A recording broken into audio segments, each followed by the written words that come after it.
La République, oui, la République, on en parle encore, mesdames et messieurs. Bonsoir et bienvenue à ce nouveau numéro de votre émission Décryptage, une émission qui se propose de vous faire la lecture de l'actualité sociopolitique de la République démocratique du Congo. Moi, ici sur ce plateau, je m'en vais déjà vous donner c'est que l'actualité de la semaine dernière, de la fin de la semaine dernière, l'Assemblée nationale autorise la poursuite judiciaire contre Nicolas Kazadi, impliqué dans le dossier des constructions de forages. On va parler des dossiers qui fait état de détournement des fonds des deniers publics. C'était lors de la clôture de la session ordinaire de mars où le président Kamere a levé, selon lui, des équivoques sur les salaires des députés qui s'élèveraient, selon le président de l'Assemblée nationale, à 14 millions de francs congolais, c'est-à-dire en dollars, c'est 5 000 dollars américains. Et le ministre d'État en charge de la justice a instruit le procureur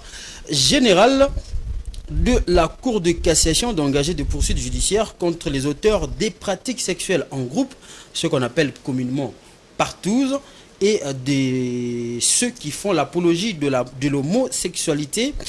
La même instruction a été donnée aussi contre les auteurs de la nuisance sonore. Dans l'actualité, il y a aussi le vendredi, il s'est tenu une première réunion du Conseil des ministres dirigée par le président de la République, Félix Antoine Tshisekedi Tshilombo, qui a mis la pression sur le gouvernement en établissant une évaluation régulière de 3 mois. Et cette évaluation sera rendue public. Voilà, mesdames et messieurs, c'est ça l'actualité. Mais pour aujourd'hui, je suis ici sur ce plateau avec Junior Béa. Junior Béa, c'est l'éditeur du journal La Transparence. Il est aussi analyste. Monsieur Junior Béa, bonsoir. Bonsoir, confrère Fiston. Vous allez bien? Très bien. Et vous? Comment va les journaux? On va parler d'abord du journal La Transparence. Vous savez, les journaux qui fait parler de lui un peu partout dans le territoire national. La transparence, ça va. Nous essayons de nous battre sur le terrain, bien que ce n'est pas facile. Nous avons fait un effort de démarquer des autres, côté format, côté qualité. Comme vous le constatez, la transparence, c'est un journal qui paraît en couleur. De fond en comble. Voilà. Donc, c'est un journal Toutes qui les paraît pages en couleur. sont en couleur. En couleur. C'est ce qu'on voit souvent dans les médias de l'Afrique de l'Est. Justement, c'était une vision. On a tout fait pour nous améliorer. Parce que nous sommes dans un monde où, lorsqu'on ne s'améliore pas, on reste toujours en arrière. On risque même de disparaître. Mais pour preuve, aujourd'hui, combien de journaux paraissent acquis? Justement. Alors, avec un peu de volonté, bien qu'on n'a pas de moyens, mais nous essayons quand même de le maintenir. Mais comment voyez-vous la presse écrite au Congo? Est-ce que c'est un métier ou bien c'est un support qui va partir comme ça, ou bien il y a encore de l'avenir? La presse écrite, c'est la presse mère. Ne vous en faites pas. Dire que la presse écrite va disparaître, c'est se tromper. On a juste eu des parvenus dans ce métier.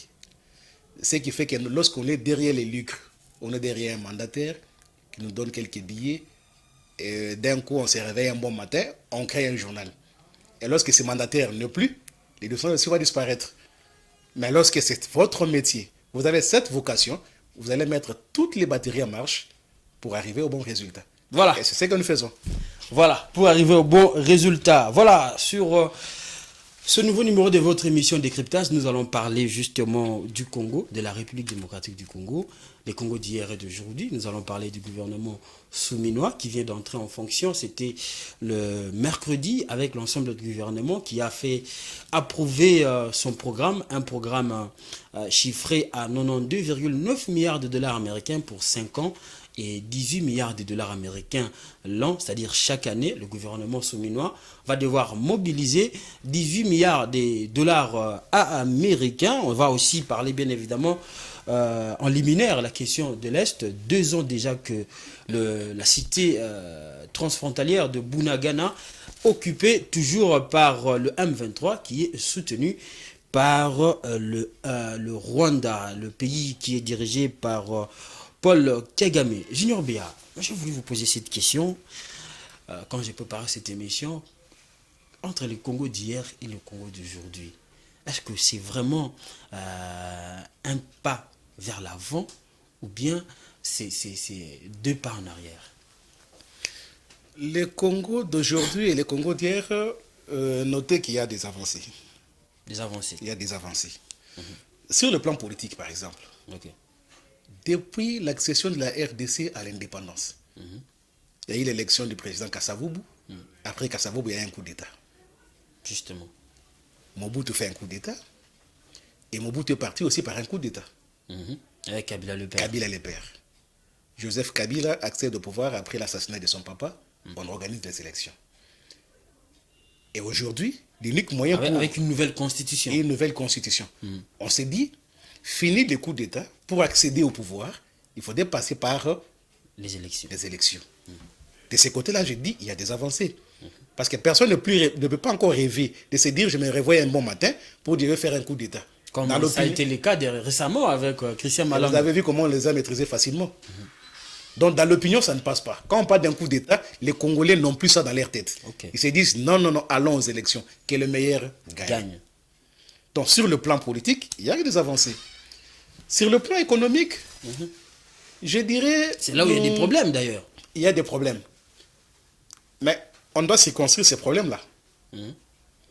Si nous prenons les budgets de la RDC aujourd'hui, par rapport au budget de la RDC d'hier... C'était 16 milliards. Vous imaginez, il n'y a pas des avancées? Sama Lukonde a laissé les budgets à quelle hauteur? Pratiquement à 16 milliards de dollars. Avant l'accession de Félix Tshisekedi au pouvoir, les budgets étaient de combien? Les budgets nationaux? À 4 milliards. C'était à moins de 5 milliards. Donc, ces côtés-là, il y a aussi des avancées. Mais tout simplement, les Congolais ne cherchent pas. Les Congolais ne veulent pas qu'on leur parle des chiffres. Nous cherchons plus à voir les résultats. On ne parle que les budgets ont augmenté, oui. Mais est-ce que nous nous retrouvons dans ces budgets? C'est ça. Est-ce qu'il y a une répartition équitable de ces budgets? Est-ce que ça arrive, cette augmentation des budgets, jusqu'au panier de la ménagère?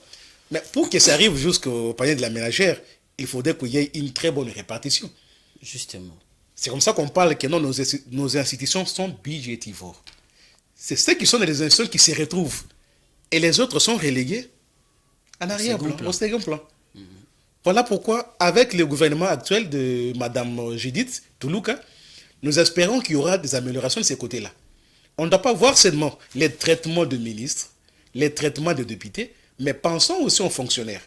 Pensons aussi à ces travailleurs-là qui sont dans les établissements publics et des sociétés publiques de l'État. Si on fait une répartition équitable, on pense à un huissier. Comme dans d'autres pays, on sait que non, le salaire, la différence n'est pas de plus de 10%. Un exemple. Donc, les chefs et les derniers, il faut qu'il y ait quand même l'écart considérable.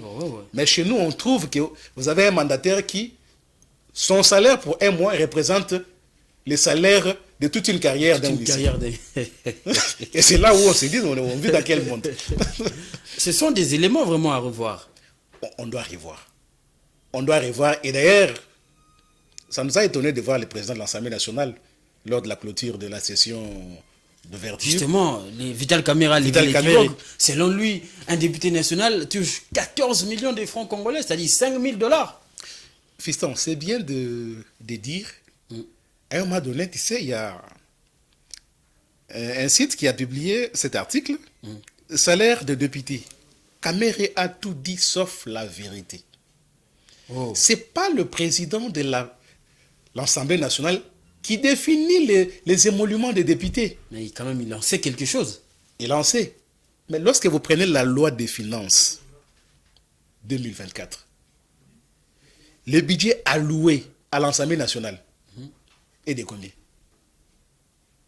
Prenez juste la loi là et regardez le budget alloué, c'est de combien? Mais il y a beaucoup de... Une affaire de 140 millions de dollars. Ils sont à 500. Lorsque vous divisez ces montants-là au nombre de députés, mais ils sont pratiquement à 8 000 ou 9 000 $. Alors je me pose la question, le président de l'Assemblée nationale, c'est sa décision ou c'est ce qui a été voté? Parce qu'on sait qu'à l'Assemblée nationale, toute décision passe par les votes. C'est la majorité qu'on peut adopter ou refuser. Et au-delà de quoi? C'est des budgets alloués à l'Assemblée nationale par an. Je parle juste de la loi des finances 2024. Il y a aussi une rubrique qu'on a instaurée, ça fait des années, qu'on parle de fonds spécial d'intervention. Ces fonds spéciaux-là, pour l'année 2024, à l'Assemblée nationale, ils ont une affaire de 163 millions de dollars. Ah, seulement pour ça, fonds spécial intervention. Fonds spécial, c'est qu'on parle de fonds secrets, donc les invisibles. Alors, si on nous parle de 5 000 dollars par député, ok.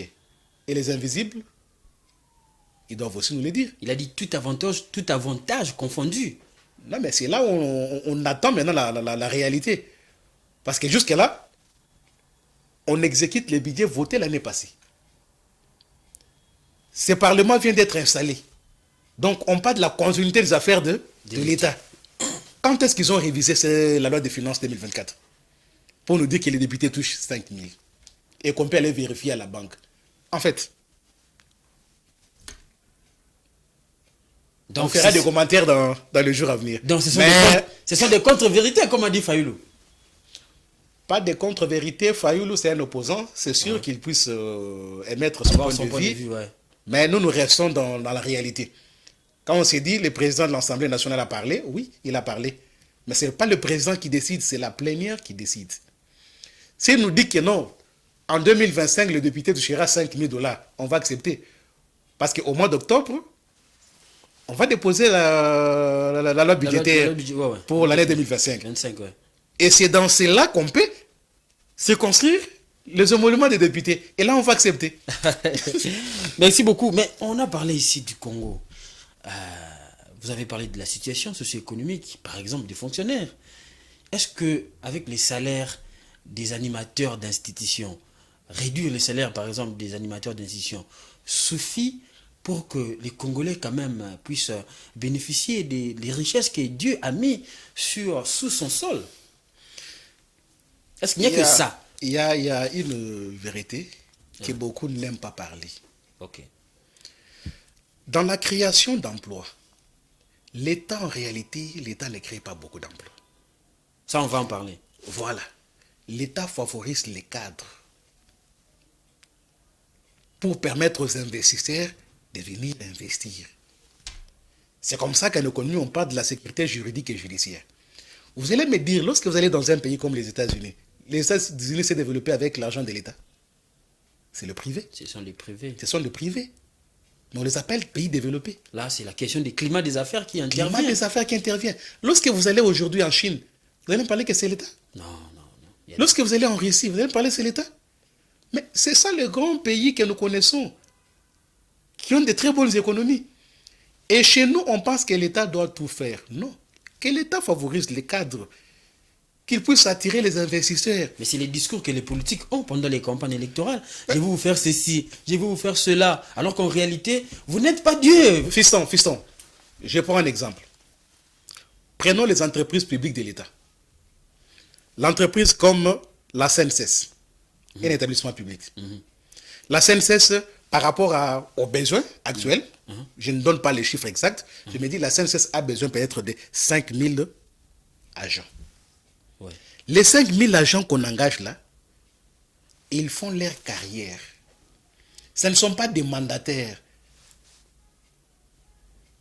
Donc, et vous imaginez, lorsque Fiston, on engage Fiston à la SNCS, Fiston a 25 ans. Pour quitter ses postes, Fiston doit totaliser 65 ans avant de prendre sa retraite. Comment on peut créer les postes à la SNCS? Soit qu'il y ait des démissions, des licenciements. D'accord? Et si les deux là, il n'y en a pas. S'il n'y a pas eu licenciement, il n'y a pas eu démission ou mort. La SNCS par an, la SNCS créera combien de postes? Ah, mais on va dire rien du tout. Rien du tout. Donc, vous comprenez ici que non, les entreprises de l'État sont fixes. Parce que là, c'est leur carrière qu'ils font. Mais si l'État aidait qu'on puisse créer les entreprises dans le secteur privé, les privés vont engager à tout moment, les privés vont créer divers secteurs qui vont permettre à ce que... D'autres entreprises secondaires vont... Justement, c'est comme ça que vous verrez, vous avez l'enfant d'un voisin qui à peine finit ses études, on l'engage à la SNEL on engage à l'INPP. L'INPP. Toi aussi, de ton côté, ton papa te dit, tu dois faire l'université. Hein. Quand tu termineras, tu auras aussi le boulot comme le fils du voisin. Mais le fils du voisin, oui, il a eu. Mais est-ce qu'on vous dit que non, ces entreprises-là ont des postes à pouvoir chaque jour? Et quand vous terminez les études, c'est le chômage. C'est ça les grands problèmes. L'État ne fait rien. C'est comme ça, moi j'ai toujours dit, dans ces pays, si nous voulons bien marcher, si on veut bien prospérer, on doit favoriser l'esprit d'entrepreneuriat. On ne doit pas partir sur le banc de l'école pour apprendre comment aller travailler dans une entreprise qui existe. Non. À l'école, on doit nous apprendre comment créer son activité, comment être indépendant. Créer une entreprise ne dépend pas des moyens. Ne pensez pas qu'il faut avoir des millions pour créer une entreprise. Ouais. Avec 50 $, 100 $, 200 $, tu peux commencer. Toute activité, on commence toujours quelque part. Les mamans là qui vendent dans des boutiques et consorts, vous voyez qu'ils ont quel capital? Ceux qui ont des cabines publiques là, ils ont quel capital? Comment faire justement pour faire entrer aux Congolais cet esprit-là? Parce que c'est ça le grand problème. Nous tous, nous pensions à l'époque que quand j'ai fini mes études, par exemple moi, journaliste, je dois rapidement faire mes dossiers et aller à une télé, à un organe de presse, de presse écrite ou presse en ligne pour me faire embaucher. Comment changer les logiciels congolais pour que nous arrivions à ce point-là? On doit revoir notre système éducatif.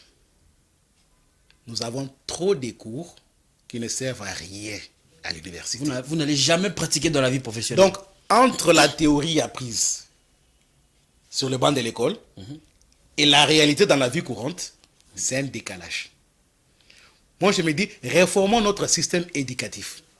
Et dans ce système, prenons juste les histoires que les enfants ont besoin d'apprendre. On te dit, tu fais quoi?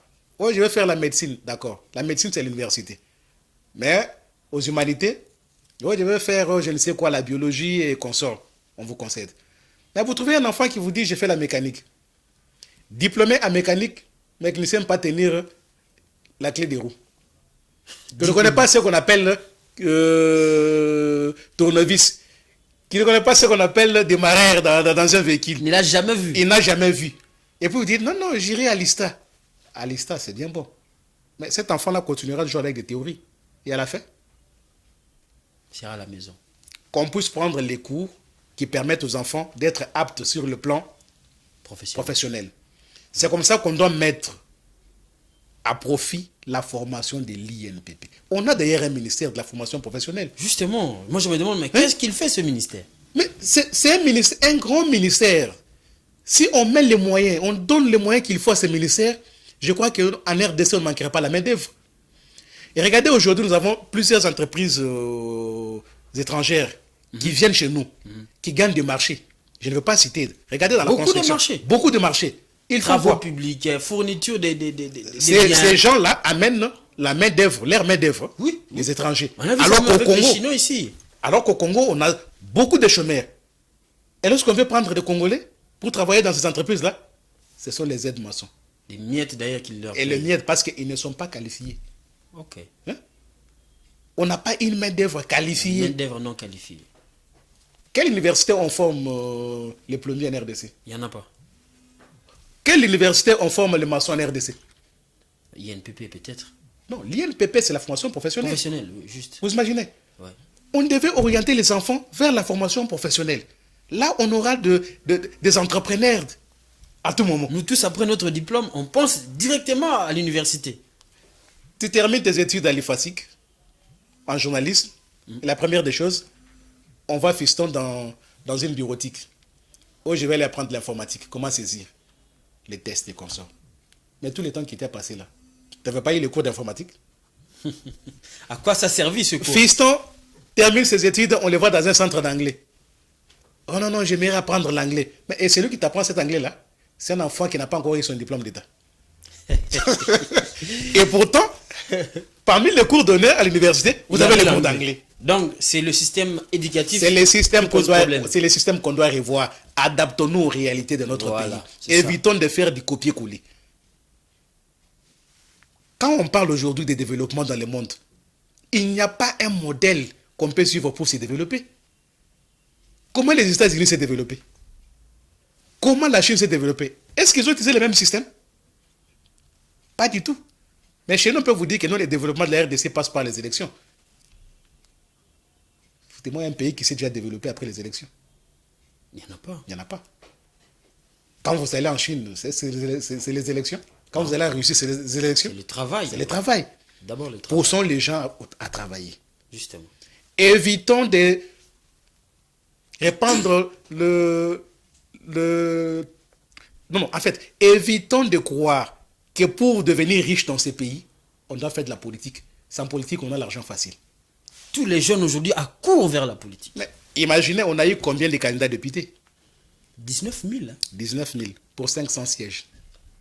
Seulement pour la députation nationale. La députation nationale. Quand on a eu combien de candidats présidents? Nous sommes autour des candidats présidents. Candidats présidents. 27, 20. Pour un poste. Pour un poste. Vous imaginez? Parce que tout le monde pense dans sa tête que si je suis élu, je me ferai une bonne fortune. Je vais mettre ma famille à l'abri des besoins sociaux de base. Besoins sociaux de base. Mais si on disait oui, la politique c'est bien bon, mais tu es élu, c'est un mandat. Après, tu retourneras dans la vie normale. Normal. Qu'est-ce que tu vas faire? Et qu'est-ce que tu vas faire? C'est comme ça que vous verrez que non, notre pays, si on te dit, citez-moi 3, 4, 5 personnes riches en RDC, Ouais, bien que cette richesse-là, ça se discute dans des coins des rues. Sans Il n'y a pas de thermomètre savoir, qui jauge pour vous dire que non, oui, il est riche parce qu'il a ça, ça, il a ça. ça. Non. Vous verrez que non, si on cite parmi les 5 personnes, presque les 5 sont des politiciens. Justement. On va vous dire aujourd'hui, l'homme le plus riche de la RDC. Tous les Congolais lambda là vont vous dire quoi? On voit même des hommes d'affaires oui, qui vont vers la politique. La personne la plus riche aujourd'hui au Congo, oh, c'est Joseph Kabila. Ok. Pourquoi? Au Monique, il y a 18 ans président à Tonga, à Salam, oui. Mais en dehors de la politique, qu'est-ce que vous connaissez de Kabila? Kabila a volé dans quel secteur? Il a eu l'argent, oui. Il a construit, oui. Mais en dehors de la politique, où est-ce qu'il a eu l'argent?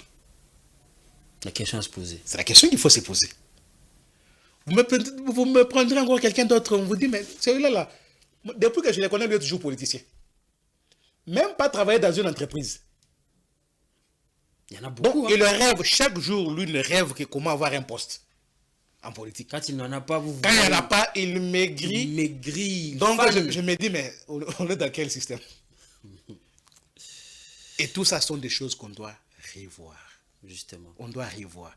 Et pour revoir ça, la jeunesse, parfois nous dormons. Ce n'est pas un cadeau qu'on va nous donner par les vieux là, les papas là. Non. La vie, c'est un combat. Il faut se battre pour avoir une place. Et quand on se bat, nous devons avoir des munitions qu'il faut. Sommes-nous compétents? Commençons d'abord par nous former.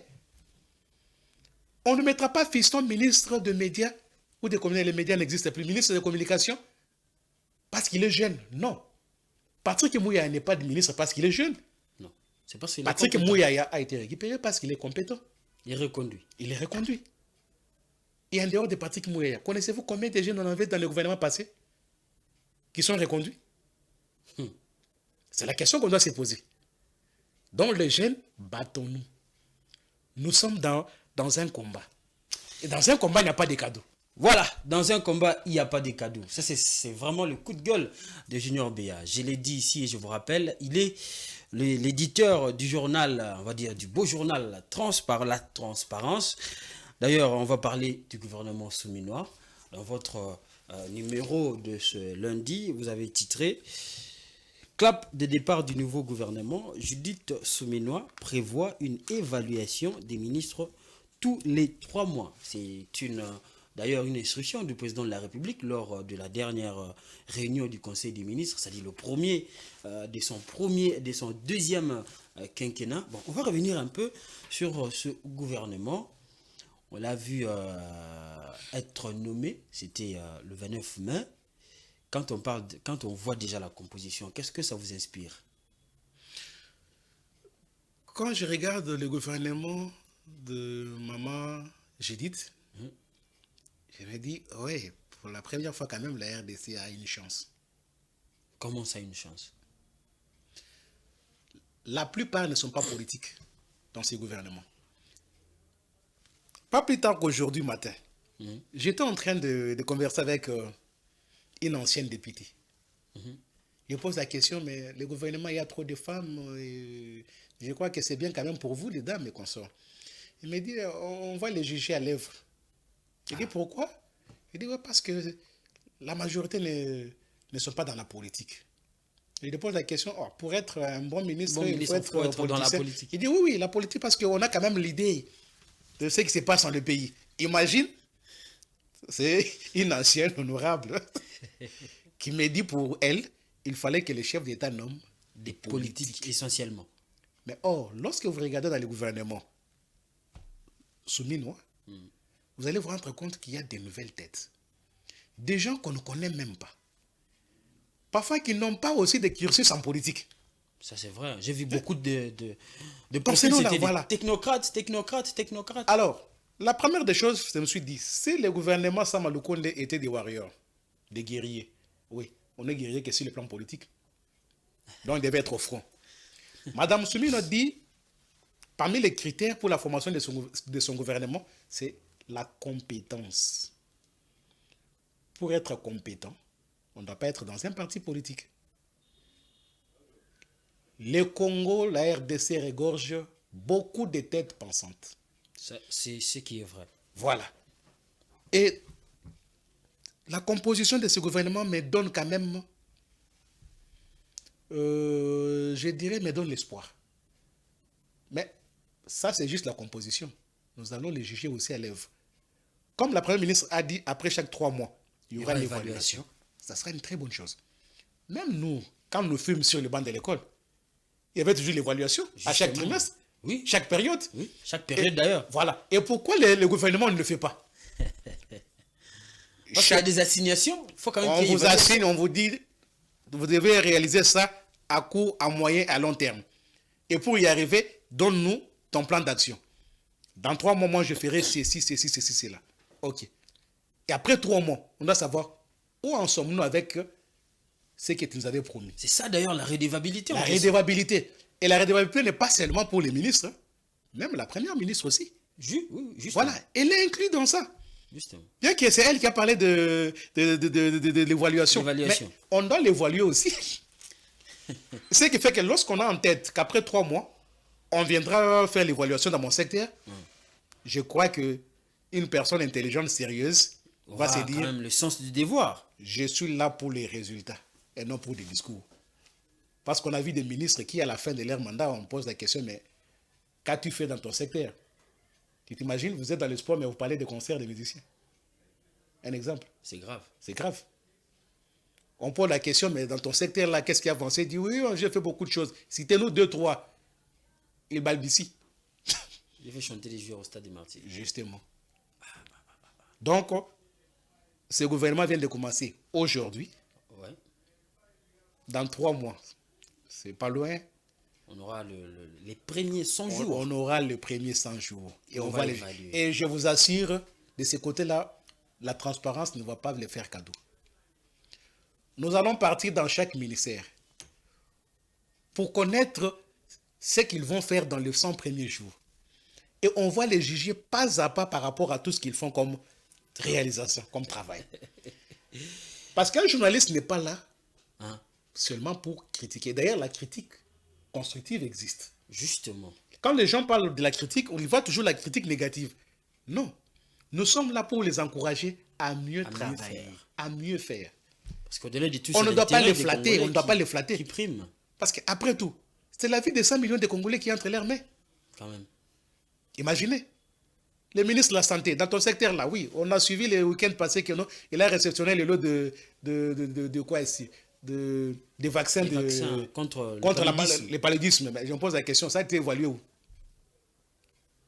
Comment accepter que le vaccin là arrive ici facilement? Il doit nous dire le pourquoi. Ces vaccins-là ont été évalués où? On l'a examiné où? On l'a expérimenté où?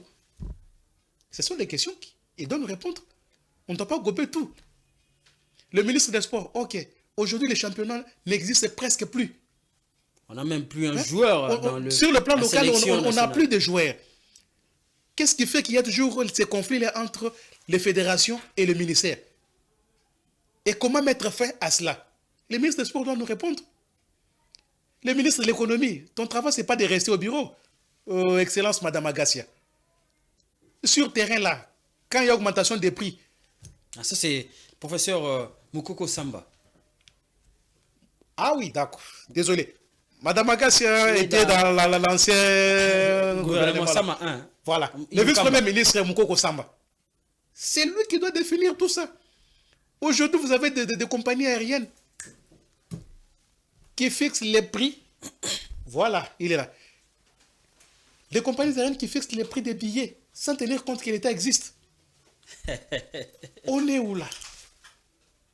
Et on m'a donné, ok, le ministre des Finances, toi aussi, si on accusait le ministre passé, Nicolas Kazadi, qui bloquait tous les dossiers. Mais allez aujourd'hui dans l'administration publique, les secrétariats généraux n'ont pas de moyens. Vous allez dans un secrétariat où on vous dit que non, on a reçu le budget de fonctionnement de l'année passée. Et ça fait 11 mois qu'on n'a pas eu le budget de fonctionnement. Il n'y a que des cabinets politiques. Il n'y a que des cabinets politiques qui fonctionnent. Mais il faut regarder. Si vous voulez que ces pays changent, si vous voulez qu'il y ait amélioration, il faut plus penser à l'administration. Voilà. Mais il y a aussi dans ce gouvernement, on a parlé d'un programme d'action qui est inspiré de 6 piliers, de 6 engagements pris par le président de la République lors de son investiture. Et Madame la Première ministre Judith Suminwa a parlé aussi de 6 piliers. 6 piliers qui sera financé à hauteur de 92 milliards. Mais je vais d'abord vous poser cette question. 54 membres du gouvernement, alors qu'avec Samuel Kondé, il y avait 57. Mais dans l'entretemps, il y a aussi cette volonté affichée du gouvernement de pouvoir réduire les trains de vie des institutions. Qu'est-ce qui explique ces nombres-là? On est arrivé à 54, alors qu'on s'attendait à 45 membres du gouvernement. Les jeux politiques qui priment toujours, l'union sacrée... Vous savez, c'est plus facile de dire qu'on a besoin d'un gouvernement de 20 ministres et consorts, mais nous oublions l'étendue du territoire national. La RDC, c'est un pays continent. Ne vous trompez pas. Ce pays a plusieurs défis à relever. Alors, si vous voulez que la RDC soit gérée comme le Congo-Brazza d'en face, un petit pays comme le Gabon, ok, on aurait un gouvernement de 20 ou de 15 ministres. Ici, ce n'est pas la taille qui compte. Nous, on a besoin de quel type de personnes occupent ces postes et pour quel résultat. Je vous prends un exemple. Il y a des ministères qu'on a fusionnés. Ouais. Aujourd'hui, le ministère de numérique. On a fusionné avec le PTNTIC. On a fusionné avec le PTNTIC. Vous prenez quel autre ministère qu'on a fusionné? Le ministère de l'Intérieur et de la décentralisation. A été supprimé, on a incorporé ça dans... On l'a incorporé dans l'intérieur. Ouais. Tout ça, on n'a pas réduit. Vous voulez qu'on fasse quoi? Qu'on puisse prendre le ministère de Finances, Budget, Économie dans un pays comme la RDC et les remettre à une personne? Peut-être. Mais il faut rêver. Parce que vous ne connaissez pas le problème qu'a la RDC. Donc, chaque pays a son modèle. Réduire les trains de vie, ce n'est pas réduire le nombre de ministères. C'est la façon de travailler et comment faire la distribution équitable de nos richesses. Parce que même si on prenait ces ministres-là, ils sont à 54. Ok. Plus la première ministre à 55. 55. D'accord. Même si on réduisait leur salaire à 1000 $, ils ne touchent pas trop. Si un ministre, selon les infos des coulisses, qu'un ministre touche 15 000 $, même si on réduit ces 15 000 à 1000 $, vous prenez les 14 000 multipliés par 55. Ça va résoudre quel problème? Le problème, ce n'est pas de voir ces ministres-là. Mettons-nous au travail. Chacun dans son secteur doit mettre du sérieux. Si nous travaillons, tu sais, il y a trop de critiques à RDC parce que l'unique travail qui reste aujourd'hui, comme certaines personnes qui se disent... L'unique travail qui reste aujourd'hui. L'unique travail qui reste aujourd'hui, c'est passer à la télé parler. Et la critique. La critique. Tu évolues, tu as quel boulot? Je suis communicateur. Ah, ça aussi. Vous imaginez ça? Tout un phénomène. Dans un pays où le sol et le sous-sol est riche, mais toi, ton travail, c'est de passer sur le plateau de télévision, dire que non, je suis communicateur. Tu communiques quoi? Tu communiques quoi? Va travailler. Comprends les réalités. Et viens maintenant critiquer. Mais ils disent que c'est tout un travail qu'ils font en faveur d'une cause. Et qui les paye? Ah, ça, quand on parle de la réduction des trains de vie là, qui les paye? C'est les mêmes politiciens qui critiquent là, qui leur donnent le billet de banque pour passer dans les chaînes de télé. Dans les chaînes de télé. Mais ça, c'est pas un travail. C'est pour ça qu'on s'est dit, à un moment donné, écoutez, tu sais, même quand je parle qu'on doit réformer notre système éducatif, c'est pas un hasard. Vous avez des gens, un professeur. Comment on devient professeur en RDC? Combien de profs travaillent dans les entreprises, en dehors dans des cabinets politiques? Tu trouves quelqu'un qui finit les cursus académiques avec mention, grande distinction, il est retenu comme assistant. Assistant, il récupère les syllabus de son prof là, dans une matière bien précise, et il commence aussi à vous donner les mêmes cours qu'il n'a jamais pratiqué. Au finish, avec le temps, il devient CT. CT, oui, j'ai défini, je deviens professeur. Et il devient professeur théorique. Posez-vous des questions. Combien de professeurs vous travaillez? Un monsieur comme Godin Pouy. On sait que c'est un monsieur qui travaille. En dehors d'être professeur, il est en politique.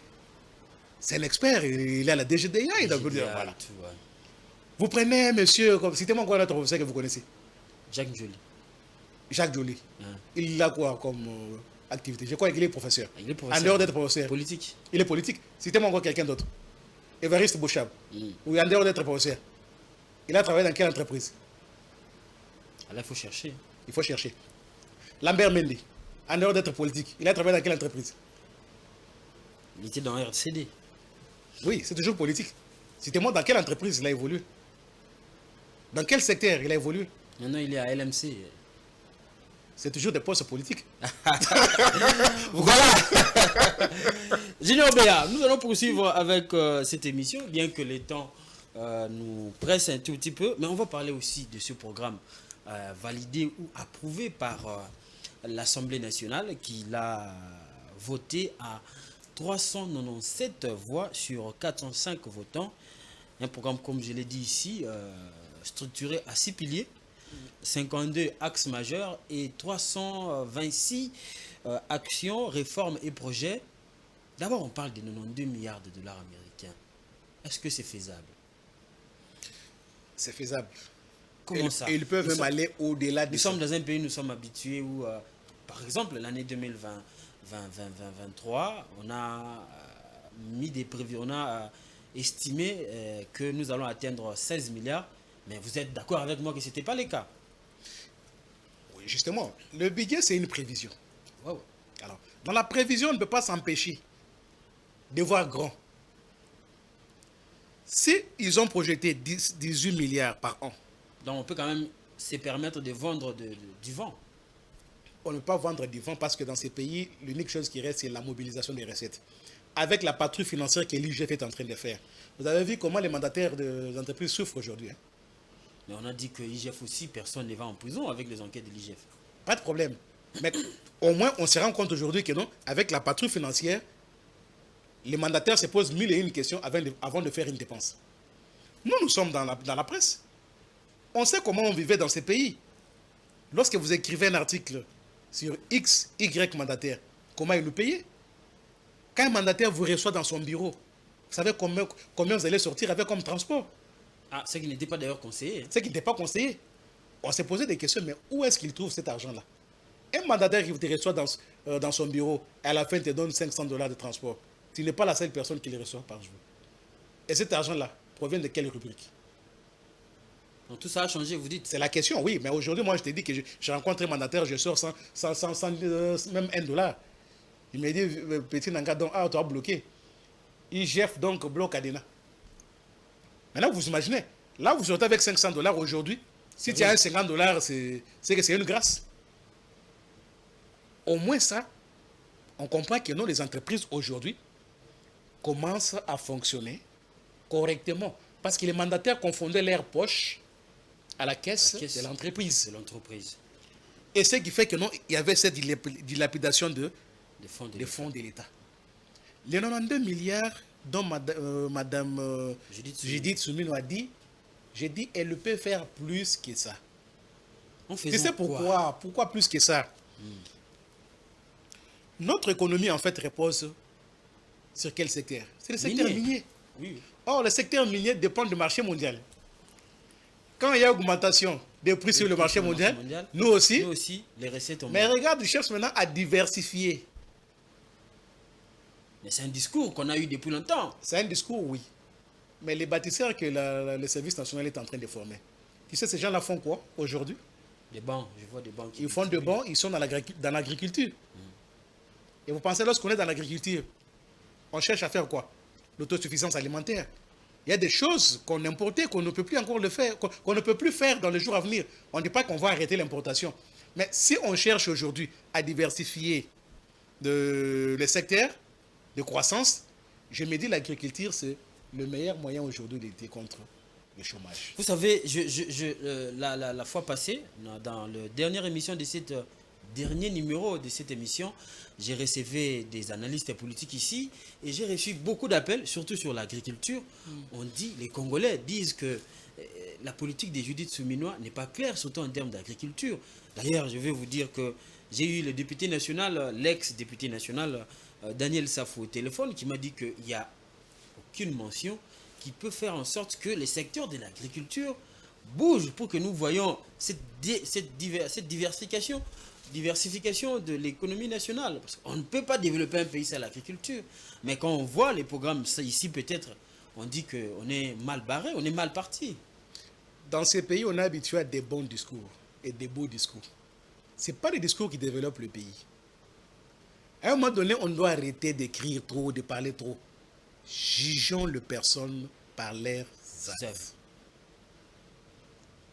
Comme l'ancien président Kabila disait, hein, si vous ne croyez pas à mes paroles, croyez quand même à mes œuvres. Pourquoi il disait? Donc, nous sommes toujours des prophètes des malheurs dans notre pays. Je n'ai jamais vu un opposant dire que ceux qui sont au pouvoir vont réussir dans tel ou tel secteur. C'est pour ça qu'ils sont opposants. Justement. Mais l'opposition a des limites. Et dans l'opposition, la critique dépend aussi des circonstances. Vous faites de l'opposition aujourd'hui, le pays est agressé. Vous allez tenir quel discours? N'oubliez pas qu'il y a une période électorale. Il y a la campagne électorale et la période de gestion des affaires publiques de l'État. Dans la gestion, l'opposition est là pour donner des conseils afin que ceux qui sont là puissent s'améliorer.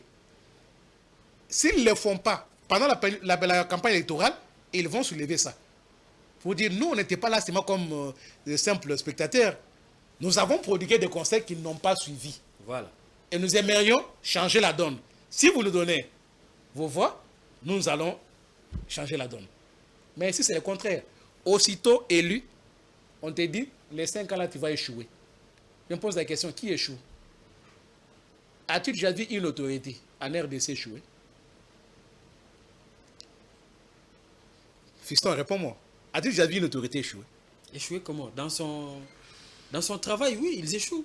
Sur le plan personnel, sur le plan personnel qui échoue? Ce sont eux qui se tapent beaucoup d'argent. Au lieu de les pousser à travailler pour le bien commun, vous les poussez à travailler pour leurs intérêts privés. Mais ça ne doit pas être aussi une excuse. Mais c'est ce que je vais dire. Citez-moi un politicien qui est sorti du pouvoir pauvre. Si on parle de la RDC que nous sommes pauvres et qu'on sort, on n'arrive pas à manger convenablement. Voilà. Il n'y a pas de travail qu'on sort. Mais c'est la population. Ces gens-là, quand ils entrent au pouvoir, la première des choses, ils se tapent des villas. Des belles véhicules et tout. Ils envoient leurs enfants en Europe pour les étudier dans de très belles écoles. Et après, ce sont ces enfants-là qui vont revenir ici pour nous diriger encore. Au moment où vous dites, il avait échoué, oui. Mais pourquoi ne pas les pousser à l'action? Même lui, personnellement, n'a pas échoué. C'est comme quand je vois certaines personnes dire que non, Kabila, pendant ces 18 ans, il a échoué. Oui, Kabila a échoué. Dit que le Congo a échoué, Kabila n'a pas échoué. Kabila est entré au pouvoir sans Kingakati, il est sorti avec Kingakati. Kabila est entré au pouvoir sans Kachamata, aujourd'hui il a Kachamata. Il a échoué en quoi? Lui, sur le plan personnel. Posez-vous la question, qu'est-ce que nous avons retiré dans ces 18 ans? Faire trop de critiques, c'est bien. Mais notre rôle, c'est de pousser ces gens à bien travailler et pour l'intérêt de tout le monde. Donc pour vous, on retient que c'est réalisable. 92 milliards de dollars américains. C'est réalisable. 5 ans. C'est réalisable. Et je sais de pourquoi je parle. Et il faut quoi? Il faut quoi? L'évaluation chaque 3 mois. Ouais, acté. Ça va pousser chaque personne et chaque ministre à avoir le cœur à l'ouvrage, Ouais. à se dire, si dans mon secteur ça ne marche pas, je serai viré, et on va me remplacer par quelqu'un d'autre. Et le chef de l'État sait que c'est son deuxième mandat. Le deuxième mandat, c'est un mandat d'action. Il n'est pas trop lié. Pas trop lié, mais on lui conseille de ne pas trop considérer les accords politiques qu'il a avec certains partenaires politiques. Mais il va faire quoi? Ce sont ses partenaires. Ce sont des partenaires, oui. Mais les partenaires politiques, vous êtes là pour bien gérer. On ne va pas te donner les postes parce que tu as autant de députés. On ne va pas te donner des postes parce que tu es ami au chef de l'État. La preuve, l'argent ne circulait pas dans ces pays. Pourquoi? On a accusé le chef de l'État d'avoir amené trop de Congolais de l'étranger. Qui ont rapatrié l'argent. Voilà, tout ce qu'il gagnait ici, c'est retourné en Europe, au Canada et consorts. Et maintenant, posez la question, dans ce nouveau gouvernement, regardez leur tête là. La majorité vit au Congo. Hein. Mais il y a aussi des diasporas. Hein. Ils sont là. Mais la majorité, ce sont des gens qui vivent au Congo. Et on va leur poser la question.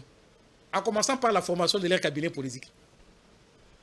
Doivent-ils tenir compte des compétences ou des affinités? Ah, là aussi, il y a un problème. Voilà. On a vu hier Augustin Kabouya publier une note à tous les ministres issus de l'UDPS qu'ils doivent attendre jusqu'à ce que l'UDPS va leur envoyer la liste des personnes qui vont faire partie de leur cabinet. C'est ça aussi les problèmes que vous évoquez. Est-ce que ces personnes-là auront la qualité, auront les compétences? Si on vous recommande par rapport à vos compétences, oui. Mais si seulement parce que vous êtes de l'UDPS, je dirais non. On doit arrêter de faire les stages dans les affaires, dans la gestion des affaires de l'État. On ne fait pas les stages. Si vous voulez faire les stages, il y a beaucoup d'entreprises. Hein? Allez dans les entreprises. Ou soit vous pouvez être dans un ministère, mais pas occuper l'avant-plan. Vous pouvez être derrière quelqu'un qui est compétent, qui va vous aider aussi à apprendre. Voilà. Parlons des cabinets, parlons de la condition des cabinets, mais on a parlé aussi, bien évidemment, dans ce gouvernement, de la création des 6,4 millions d'emplois. On a parlé ici de la création de l'emploi. Ça aussi, il y a à dire. 6 millions. Comment? Créer les emplois en RDC, c'est la chose la plus facile. Vous voulez reconstruire ces pays. Vous avez besoin de la main-d'œuvre. La RDC a 26 provinces, 145 territoires. Hein? Vous voulez qu'on fasse quoi? Lorsqu'on veut construire un bâtiment administratif dans le territoire de Tchéla, qu'on puisse venir prendre les maçons? Est-ce que ce sont des emplois pour la vie? Ce sont des emplois temporaires? Pas de problème. Lorsqu'on a besoin des cantonniers, on construit des routes. Il faut l'entretien des routes, surtout des desserts agricoles. Les cantonniers là vont venir d'où? Des Congolais, justement. Ce sont des Congolais qui vivent dans ces coins-là. Mais c'est un travail. À 6 millions. Vous avez 26 provinces, 100 millions d'habitants. Prends ces 6 millions divisés par 26 provinces. Par province, on aura combien d'emplois? Il y a des provinces qui ont combien de villes? Combien de territoires? Au bout de 2-3 ans, les travaux finis et vous replongez dans le chômage. Il y a ce qu'on appelle la maintenance. Dans notre pays, la chose la plus difficile, ce n'est pas construire. C'est comment entretenir ce qu'on a déjà. Ça, même à Kinshasa, on en souffre. Justement. Nos routes ici. Alors, on pense, regarde juste un petit exemple, regarde le bâtiment intelligent, entre parenthèses, bâtiment intelligent, qu'on appelle l'hôtel du gouvernement. Ces bâtiments à l'époque de Matata, ça brillait. Hein? Ça brillait. Et aujourd'hui, lorsque vous entrez, qu'est-ce que vous constatez? Il y a du tout. Un bâtiment abandonné. Tout simplement parce qu'on ne met plus l'accent sur l'entretien. Et l'entretien, là, qui fait l'entretien? Ce sont des Congolais. Et il faut avoir des services pareils à côté. Service langage des Congolais vont faire ce travail-là. Vous allez aujourd'hui à la primature. Quand Matata était la primature, les beaux jardins là, on avait tous envie d'aller prendre des photos. Les jardins des premiers, ça existe encore. Les jardins des premiers, ça existe. C'est encore beau. Mais est-ce que c'est encore beau comme hier? Oui, moi hein? La verdure là est toujours là. Oui. Vous imaginez, moi je me dis, la création d'emplois, c'est pas un problème. C'est pas un problème. Le tout dépend des priorités qu'on a. on veut créer ces emplois dans quel secteur? On identifie les secteurs. Et puis on lance. Je me dis c'est plus facile, plus facile. Aujourd'hui, lorsqu'on vous parle que non, la ville de Kinshasa est trop sale. Parce qu'il y a des poubelles partout. Tu sais que l'hôtel de ville peut engager des Congolais. Mais c'est l'argent, ça. Mais qu'est-ce que vous voulez? C'est l'argent. Les budgets là, c'est pour qui? Lorsqu'on vous dit on doit avoir un budget de 92 milliards, c'est pour les politiciens? Mais il y a des institutions, il faut faire fonctionner. Les ministères, les bureaux, les agences et tout. La loi d'habilitation militaire. Tu sais, le budget pour l'habilitation militaire, c'est de combien? 1 milliard de dollars. Alors, de programmation militaire. Voilà, programmation militaire. 1 milliard. Est-ce qu'hier ça existait? Non, ça n'existait pas. Ça n'existait pas. Donc c'est possible. C'est possible. On a organisé là, les Jeux de la francophonie ici, non?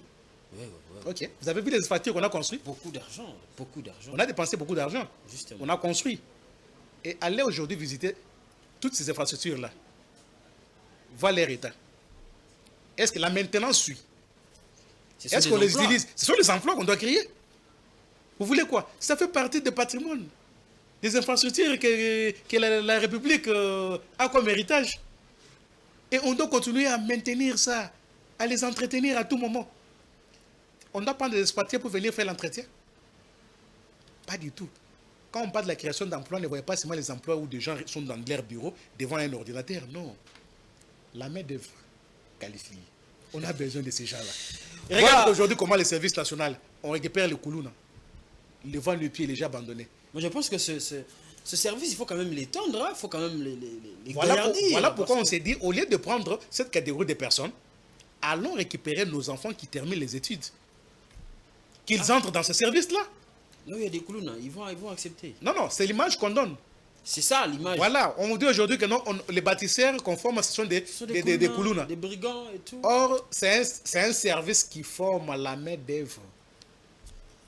C'est ça le but ultime. Voilà. Et cette main d'œuvre-là, on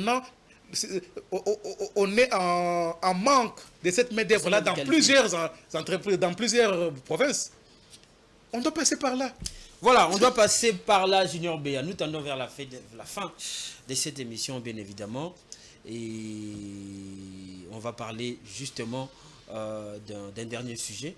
Et j'ai dit ici au début qu'on va essayer un tout petit peu de parler de la question sécuritaire dans l'Est, où beaucoup de nos sœurs, de nos frères, de nos papas, de nos mamans, de nos enfants, même qui meurent des suites de l'activisme des forces négatives. On en a plus d'une centaine, mais les plus en vue, ceux qu'on voit de plus, c'est les EDF, le M23 et autres. Mais on parle aussi de l'occupation de la cité Bunagana, au nord Kivu, dans le territoire de Rutshuru. 2 ans aujourd'hui. Qu'est-ce qui ne va pas? Vous avez ici parlé de la loi de programmation militaire, mais on a tout essayé, même sur le plan diplomatique, sur le plan militaire, mais ça ne va pas. En quelques mots, qu'est-ce qui ne va pas? Pourquoi ça traîne? As-tu déjà vu une guerre se terminer par une guerre? Pas seulement, il y a aussi des négociations. Voilà.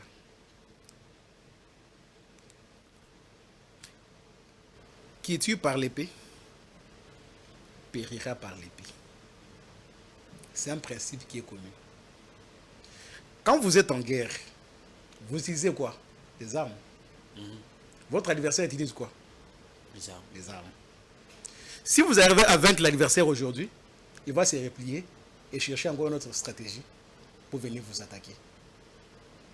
C'est pour ça que j'ai dit, citez-moi un pays à travers le monde où on a fini la guerre avec les armes. Un pays. Il n'y en a pas. Il faut passer par les dialogues. C'est ce que Kinshasa refuse. Les dialogues dont on parle, ce n'est pas les dialogues où il faut aller négocier avec ces gens-là. On négocie avec On doit négocier avec ceux qui sont derrière eux. Qui sont identifiables. Je ne vais pas entrer trop dans les détails. Ok. Nous connaissons comment cette guerre a commencé. Et qui sont derrière ces gens-là. Ok. Négocions avec ceux qui sont derrière eux. Les Rwandais, oui. Mais ce n'est pas les Rwandais. Le Rwanda a des multinationales derrière lui. Vous avez vu la plainte que la RDC a déposée contre Apple. Apple, ce n'est pas n'importe quelle société. Hein. Est-ce que ça va aboutir? Maintenant, imagine, ce que je me dis, c'est ça la diplomatie qu'il faut. Vous pouvez attaquer le Rwanda, on vous crée encore un autre pays à côté. Mais il faut aller derrière ce qui se cache le Rwanda. À la source. Voilà. Il faut les dévoiler pour dire non, non, non, ne vous cachez pas.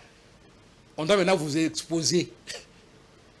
Que les gens sachent que non, tout ce que vous faites là, c'est avec les sons des Congolais. Donc nous sommes dans la bonne voie, c'est ce que vous voulez dire.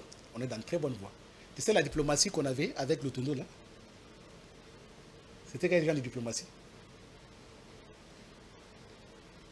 La diplomatie agressive.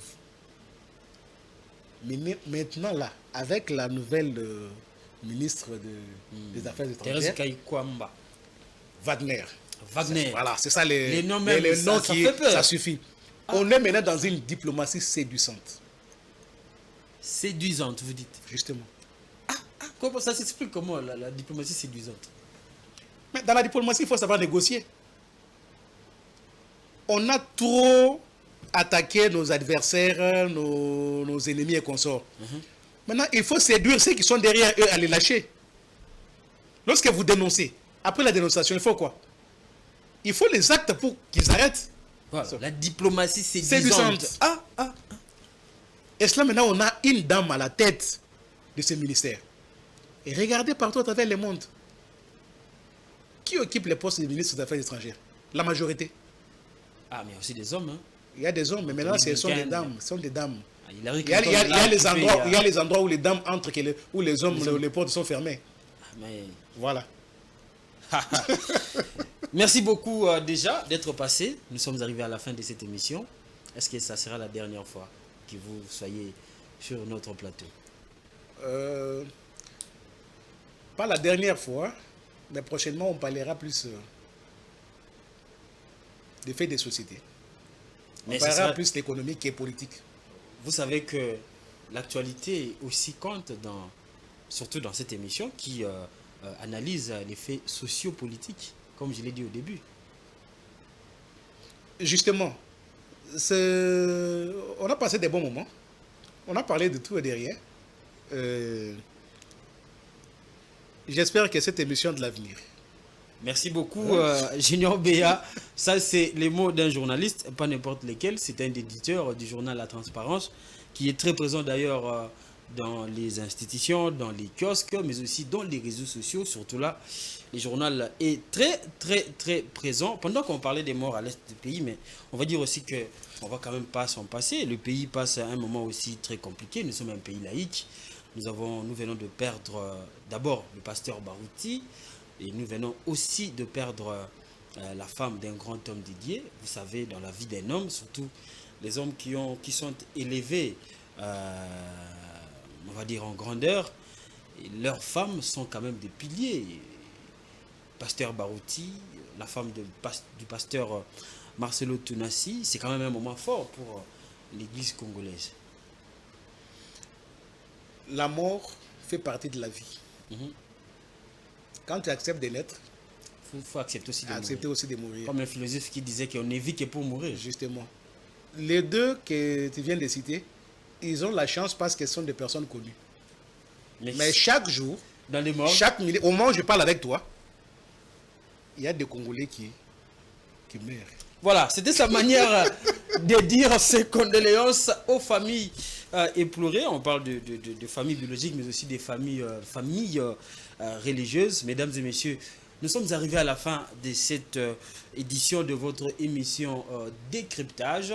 Nous avons parlé du Congo, le Congo d'hier et d'aujourd'hui. Nous avons parlé bien évidemment du gouvernement souminois qui vient d'entrer en fonction la semaine passée avec... Ils ont eu, les membres de ce gouvernement, leur première réunion du Conseil des ministres avec le chef de l'État, Félix Tshisekedi. Nous avons aussi parlé de la question de l'Est, l'épineuse question de l'Est.